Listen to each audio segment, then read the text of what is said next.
Hello, I'm Virginia Kapoor with Kapoor House. I'm currently sitting with a band called Love at the Big Ass Summer Block Party. How are you guys doing today? We're exhausted. We're good. We're good. We just played. Other than that, good. Other than that, very Yeah, good. yeah. We played a good show, had a lot of fun, That was and fun. threw a T-shirt contest, and people actually wanted to be a part of it. So that was pretty cool. That's cool. I was one of them. So, Nice. but so you guys seem to be looking really have a pretty good bond up on stage. Were you guys always like that, or We met today. you met today? I just walked into the show and they're like, "Can you play guitar?" I'm like, "Yeah, dude." why he's dressed different than Yeah, that's why I didn't get that there was no Oh, memo. I see. No, yeah, we're all great friends. I think- funny enough, this is our fourth show, and every show we've played, we've had a different lineup. Yeah. So funny enough, we only And there's our we've had drummer. a couple of guys a few There's times. our drummer right now. This is our drummer Austin. He just walked in. If people can't see, he is our. We played Come four here. shows, and he's Real quick. our fourth drummer. Just say We've hi. had a different drummer every show. Yeah. But Yeah. basically, the idea is when we started, Ryan and I started the band like a couple years ago, like when the pandemic started, and we just played our first show last year, and we just we were like, we should do like kind of what Tears for Fears does, which like comprise the nucleus of like the songwriting and the production. We worked with Andrew over there. He lives in South Carolina. He's a producer friend of ours. He plays in another band I play in called Harm from North Carolina, and he kind of has been in our production corner for a while, so he started playing live with us.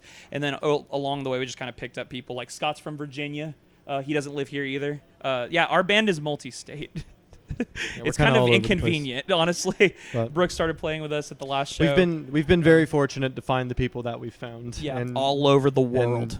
everyone's just very like-minded, and we all get along very. It was every connection was basically instant, and just very stoked to Yeah. continue to make music and play it with these people. So, So I guess to answer the question in simple, like the nice thing is we kind of have, we have a bond, Yes. but not from playing together a lot. It's just everyone who joins the band is already a friend, and kind of we pick people who kind of have the DNA of the project and just Yeah. have the enthusiasm that we have and whatnot. So that's kind of why it works, even though we don't really play together that often.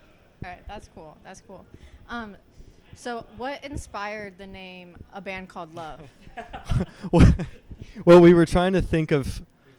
We love each other. Yeah. No, so we were trying to think of band names, and we were just spitballing stupid ideas back and forth that were all trash.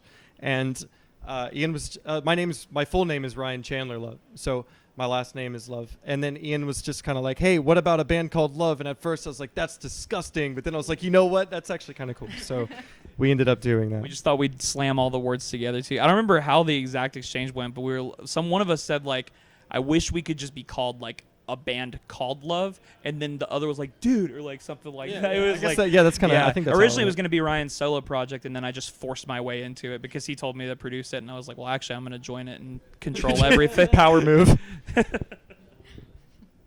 All right. So, do you guys have any pre-show rituals you use to get pumped for a set? Scott does. I go like gorilla mode. I start making like I start like getting really hyped up. I kind of like move around like I'm like in PlayStation boxing. I don't know. I got to get the blood flowing. I do a lot of guitar warm-ups and stuff. I just love like hanging out with the guys. I'll just be like, "Let's go," like hell yeah, and just get all amped. Like I'm going to go play with my friends. It's going to be a fun time, I watched the entire Pirates of the Caribbean trilogy front to back before every show because it's the best writing of any movie series of the 2000s. And I'm not joking when I say that. It is amazing. It's swashbuckling. It makes me feel alive. And, yeah, that's my pre-show ritual. I'm not joking, by the way. This is not hyperbole. So for every show. Every show. It gets so old. I'll be like, "Yo, we go on in 10 minutes." He's like, "Hold on, Dead Man's Chest is almost over." Like, this is the best part, dude, with the Kraken and the Oh my snot. God. All right. So, how would you guys describe your music sound? That's a good. Ian's better with words than I am. I'm gonna let him say. Okay. We're like psychedelic pop indie thrash crossover. I'm kidding.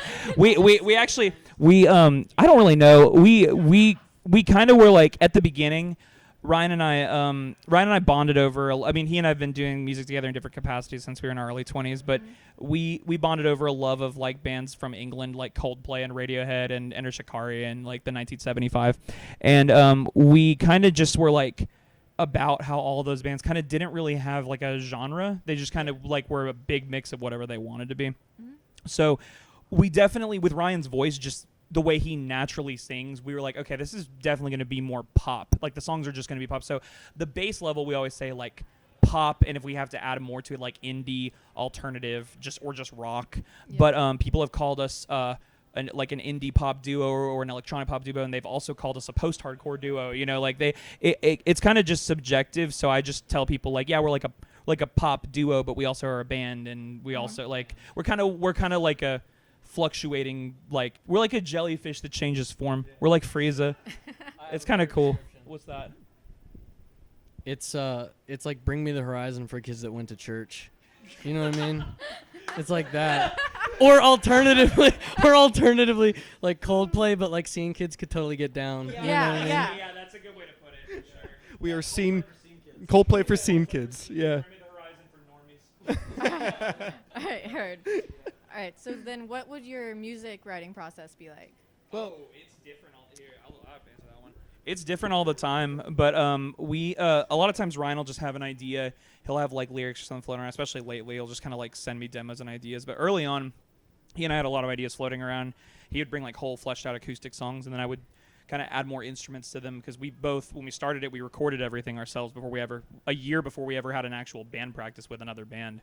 So we would just write like on computers and show each other like different stuff, and then I would send him a demo and be like, is this anything? And he'd be like, dude, and he'd throw lyrics on it. And then as we kind of assimilated more people from the beginning, Andrew kind of helped us demo our first couple singles, and he he's done a lot of the production on like the back end, and like he takes ideas I produce up in Ableton, and I'm like, make this better, and he's like, okay, I got you, and then he makes it like a million times better. And so a lot of times it's me and Ryan comes up with an idea, we'll throw it to Andrew. Lately Scott has been Scott just kind of joined the writing fold because he's a producer, and he lives up in Virginia, but he works with like a bunch of people all over the world, and so he's just been kind of spitballing ideas and collabing with Ryan. So it's kind of really just whoever in our little collective has an idea, we'll just kind of take it and roll with it. Ryan will get inspired, throw vocals and lyrics over it. I'll usually throw in a lot of lyrics, because that's my favorite thing to do is songwriting. And so we kind of just flesh it out until something takes form, or until we decide, this is something, or it's not quite there enough. We want to make it more cohesive. But for us, a lot of times we just want to make a really good song. And so to us, it's less about just parts, and we're like, does it paint a picture? Like, does it kind of like do what we want it to do? Does it create a world? Yeah, Scott, before he joined before he kind of joined the collective, he summed it up as like, your guys sound like, when I take a walk and listen to you guys, he's like, it makes me feel like I'm in a movie. Yeah. And I was like, that's exactly what we want. Like, I would rather that. Yeah, I'd rather that than like people are like, oh, this one guitar part. So, like, I like when people like my guitar parts and stuff, but like, it's not a guitar band, it's a sound band. Yeah. Scott described it as, we're not a guitar band, we're like a sound band, and I think that's like super accurate. Although there's a lot of sound on the stage, maybe too much sometimes. All right, so I understand that you guys use Coldplay as a lot of inspiration, but is there any other bands or artists that you use? Oh yeah, Tears for Fears. Tears for Fears is a big one. Well, yeah, we actually in the same weekend. Yeah, it was pretty crazy. And then me and Ian mentioned Enter Shikari. That was a big one as well. The 1975 radio. I think we just naming all the same bands that we literally just named, but I love Muse. I love Muse. Some band Camino. Woe is me. Shout out Hand Sally Good. What about you guys? What do y'all influence? What do I produce from? I'm trying to think of the point that I produce from. A lot of Shikari ends up in the production.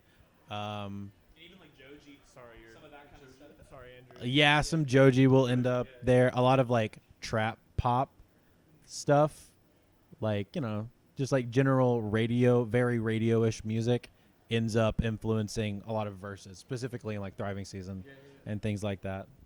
First of all, sorry, I didn't mean to have like the reaching hand in your face. I didn't mean that. See, I come from like the alt rock world, like Foo Fighters, Weezer, Red Hot Chili Peppers, like Third Eye Blind, and even like American football is a huge one for me. I'm a very like less is more type of person, and I play bass, and that's like a facilitating instrument, and like I always try to approach it as less is more. So I'm really attracted to like simple, like Guy Berryman from Coldplay. Ian introduced me to him, and I've really been like paying attention to his bass lines, and they're not like, if you were to play them without the music, for example, it would be like, oh, that's lame.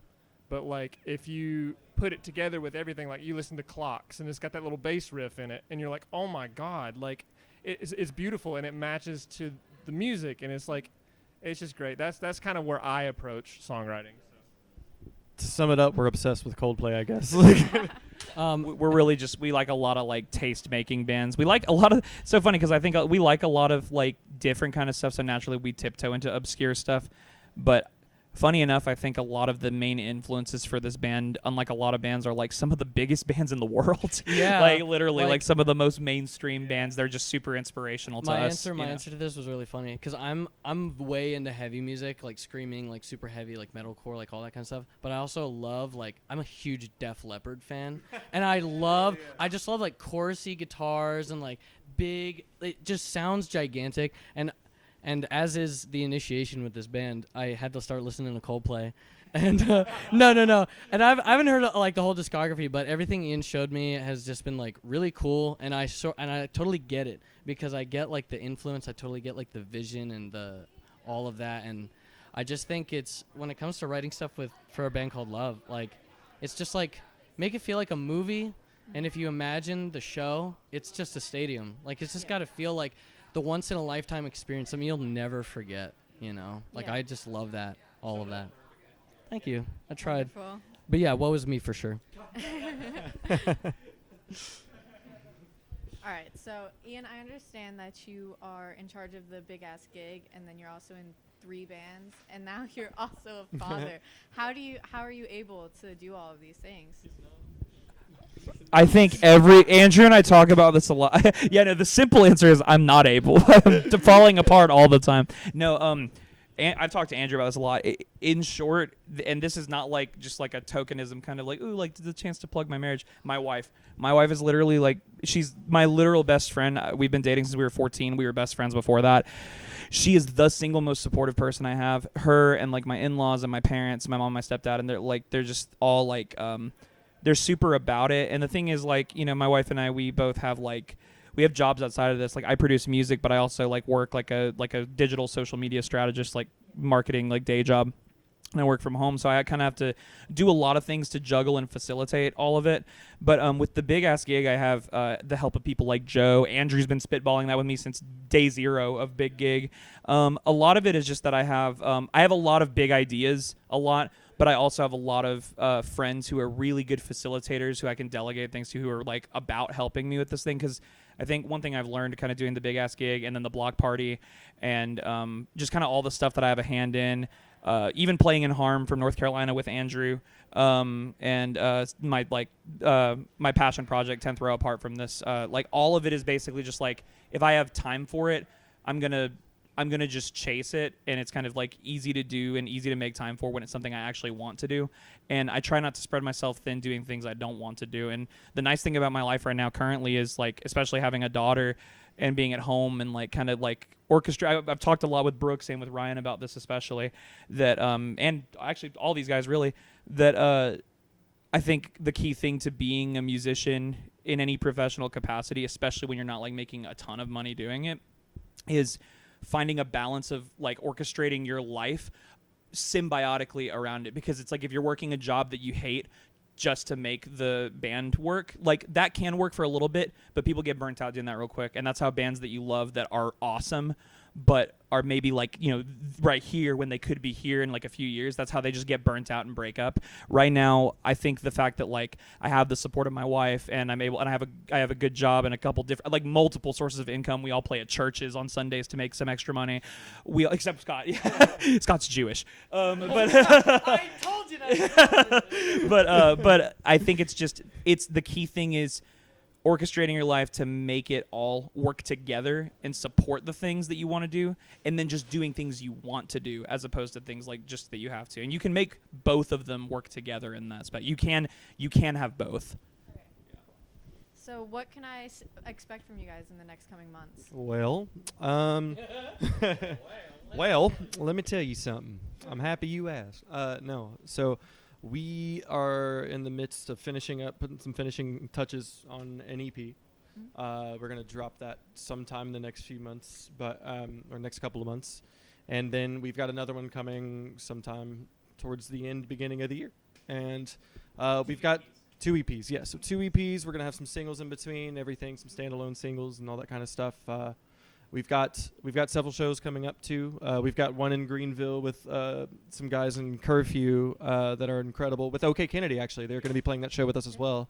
And Curfew's the best pop band you've never heard of, yes, but you will know they're who they incredible. are soon. They're from Greenville. Absolutely, They're incredible. big in Greenville and not really anywhere else yet, but we're bringing them here after we play with them up Absolutely. there. But yeah, no, we're taking OK Kennedy up there. It's gonna be they're coming. it's gonna be the battle of the pop bands. That's right. It's Yeah. going to be a good time.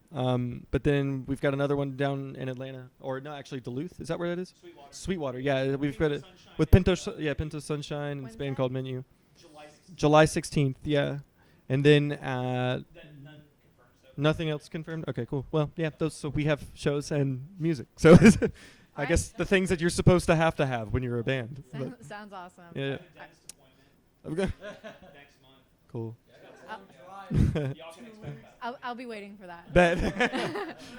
she's just gonna send you a message like, "Do you have any cavities? You got any cavities, dog?" All right. Well, I think that's all I got for you guys tonight. Cool. So Thank I'm you guys for Virginia, having and us out. I've been with a band called Love. And could I get a good night for Atlanta? Absolutely. Good night, Atlanta. Shout out Kapoor House. You are doing the Lord's work. Yes, you are. Seriously, You are incredible. You are the reason Atlanta is the best music scene in the world. More people need to be tuned in to Yeah. what this. Good night, what you Atlanta. guys This are is doing, Kapoor House. because- Yeah, thank you guys so much. Good night, Atlanta. All right. Atlanta. Yeah, thank you. Meow.